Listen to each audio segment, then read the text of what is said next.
Nuk ka njëri më të sikletosur në këtë botë se sa Meloni kur takohet me Ramën. Ajo ndjet në hall, është një femër e frustruar nga dikush.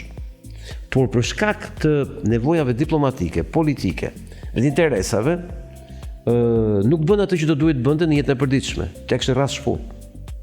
Sepse do krijonte një incident të paimagjinueshëm diplomatik. Dhe ky ndërkohë e shton pikërisht sepse ajo, si thosh, nuk po ja kundërshton.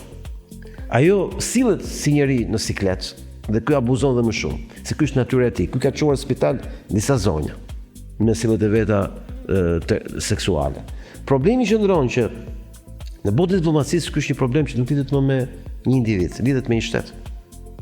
Dhe sa e shohim një femër zyrtare diku që takohet me Ramën, fillojnë këto skenat e Ramës të këtij seksualistit mof, këtij machos mof, këtij ripash të Pelenës mof, edhe si la shoga, hajde këtu të kam vërë jemi atje. Tani, ta sakufike gjë dhe në një moment, se thush, derdhet kupa. Ajo që ka ndodhur në Japoni është një kupë derë.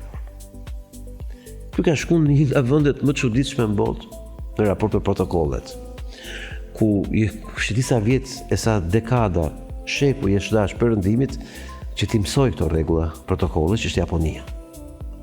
Kush ka pa filmin Shogun, varianti i parë me Richard Chamberlain, apo variantin e fundit që kanë pa në kohën e Netflixit, kupton shumë. Kupton shumë se si është një kulturë e veçantë protokolli komunikimi. Ka ca rregulla shumë strikte, të cilat kanë bëjnë me një hierarki aristokratike të dikurshme dhe që në botën moderne këto janë përsosur si sjellje. Dhe është e paimagjinueshme në protokollet japoneze, kineze, pra të kësaj pjese të botës.